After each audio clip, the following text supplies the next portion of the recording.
Hello, classmates and Dr. Rumney. My name is Alicia Schultz, and I'm going to be presenting Snow White Must Die by Nellie Niehaus. Just a little bit about the author, Nellie Niehaus. She was born in 1967. She's one of the most widespread German mystery writers. Snow White Must Die was her first book to be published in the United States, and it was a huge success. And Snow White Must Die is the fourth book of her Bodenstein and Kirchhoff detective series. Looking at a cultural aspect of this book, which is actually in the title, Snow White Must Die, we have the fairy tale Snow White, that is a 19th century German fairy tale. It was published by the Brothers Grimm in 1812. In German, it's titled,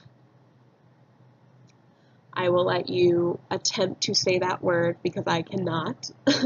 And Snow White is very well known in the US, and lots of kids, including myself, grew up watching the Disney movie. So our setting is a small village in Altenhahn, Germany. The population there is only a little over 1,500 people. There's not really a lot of information on it, but it is a real place. Our author, Nellie Niehaus, grew up very close to there, and so this town really inspired her writing of this book. And I think that it's worth noting that the detectives we meet are actually from a couple towns over, Bad Soden. Altenhahn's so small they don't have their own police force. So throughout this presentation, I will explore the theme of not everyone is who they say they are. Personal gain is a crucial part of survival. So I just want to talk about some political occurrences in Germany at the time of the story. In 2005, Germany elected their first female chancellor, Angela Merkel. She was on the Forbes Top 100 list in 2017 for the 7th year in a row. In 2006, unemployment fell below 4 million people for the first time in 4 years. And in 2008, Germany is officially declared to be in a recession. So next up, I just want to talk through Altenhahn's missing girls. They're kind of the catalyst for this story. So first we have Laura Wagner. She disappeared in 1997.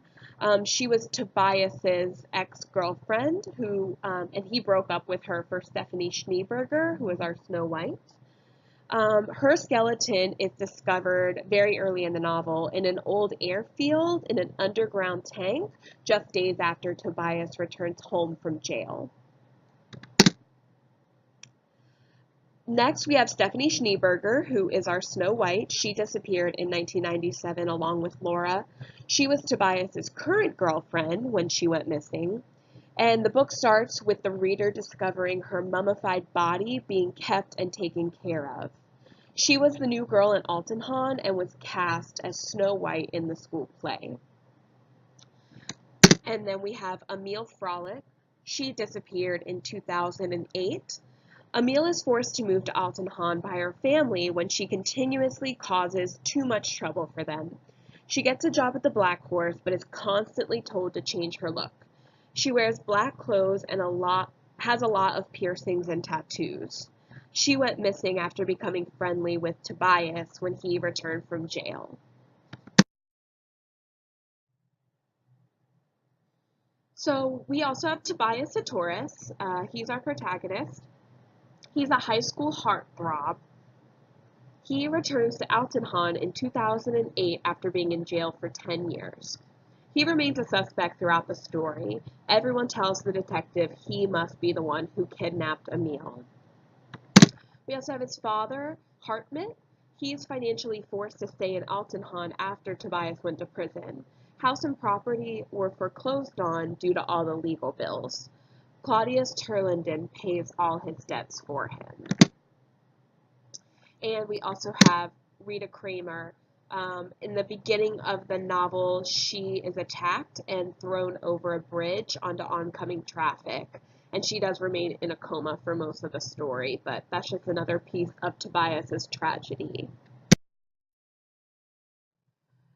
We have Nadia von Brito starting out our not so good guys. She is actually a famous actress. She plays a detective inspector on the popular show Scene of the Crime. She has stayed by Tobias's side since his conviction. She remains bitter about not getting the role of Snow White in the high school play or Queen of the Fair, which was about 10 years ago that took place. And she is not as innocent as she seems. We have Claudius Turlington. He is the wealthiest man in town. He also owns most of the town. And he paid off Hamlet Sartorius' debts to the bank after the trial. We have Claudius's youngest son, Thebes. He is an artist, and he has a notebook of some pretty gruesome and abusive scenes that Emile ends up finding. It ends up being a really big help in the case. He is autistic, and he's been hospitalized a few times for violent outbursts. And then we have his oldest son, Lars, who moved away from the family and started his new life as an investment banker. And he does end up committing suicide about in the middle of the story because of the guilt he feels. So this entire town is corrupt. When the detectives try to find out who attempted to kill Rita Kramer and who kidnapped Emile, the townspeople keep their mouths shut. They carry a terrible secret together. We also have Laura Wagner's parents. They were forced to stay in Altenhahn after Laura disappeared because they had a business there, which was their livelihood. Due to the economy, they were forced to stay when they had not a single answer about their daughter. This happened to both the Wagners and the Sartoriuses. I believe the recession in Germany at the time played a big part in this. And also some friends Tobias went to school with, George Richter, Felix Batiche, and Michael Dombrowski. They are some of the scariest guys in town. They pretend to be friends with Tobias despite all he's been convicted of, when they knew Tobias wasn't guilty the entire time. I don't want to ruin the ending for you, so go read it, but this book says to me, always proceed with caution. Most people aren't who they say they are.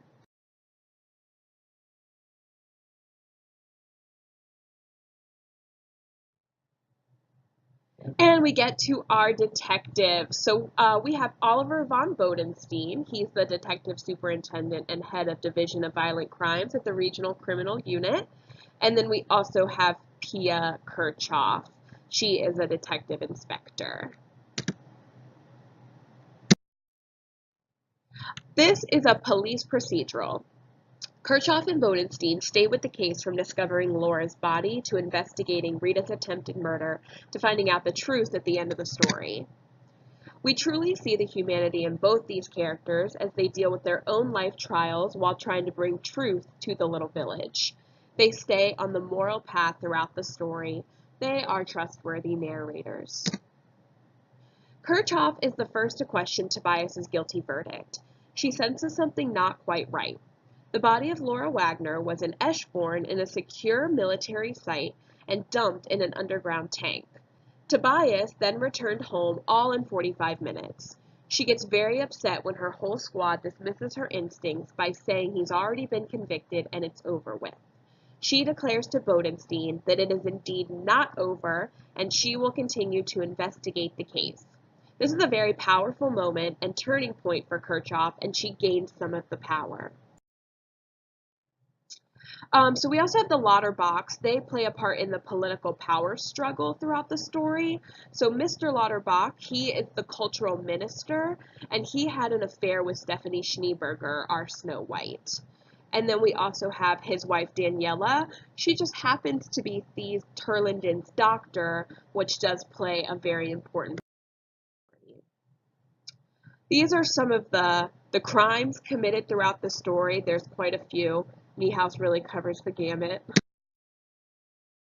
So an interesting topic I thought that was addressed was actually the abuse of a mentally handicapped individual.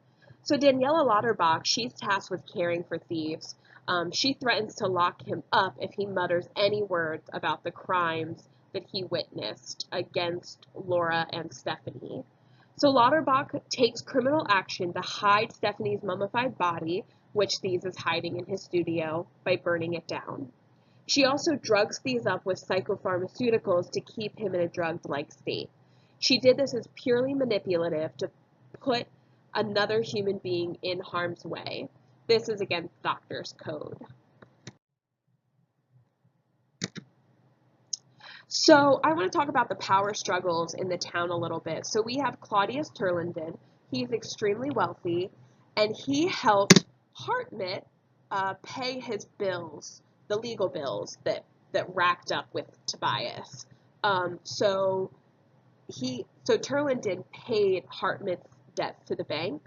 Unfortunately, Hartmut lost his restaurant, the Golden Rooster, so Turlington bought that property and turned it into the Black Horse, which is actually where Emile works. She works at the Black Horse, and before she goes missing, she gets very close to Turlington. He begins driving her to school, and they kind of form a relationship, and he's her boss, so I think she feels obligated to kind of make him happy. And then we have his sons. He tells Thieves that he's not capable of doing anything. His son, it was so bad for him that he got out and went and started a new life. So Turlington is very a manipulative and controlling guy, and so I think he holds a lot of the power until our detectives show up. And they kind of put a stop to the nonsense. They ask all the hard questions. They keep coming back. So they begin to hold the power. Although they have different power struggles throughout their lives. Bodenstein, for example, finds out his wife Cosima is cheating on him, and Kirchhoff is presented with an eviction notice at her apartment. So everyone's got life they're dealing with, and it's just interesting how the power struggles move throughout this story.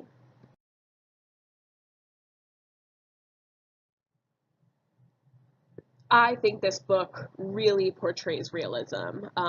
As I was reading, I couldn't help but think how scary this book is in a lot of ways, because it's filled with normal, everyday people who commit these horrible crimes. They are capable of keeping the secrets of the town while still living their day-to-day lives. Niehaus writes in a way that you feel like you know the characters really well. To imagine any of them doing the terrible things that start to unwind make you look over your shoulder with everyone. And I would say that this novel is strongly invested in realism. So I just wanted to show you a couple of the rules I thought that the novel followed.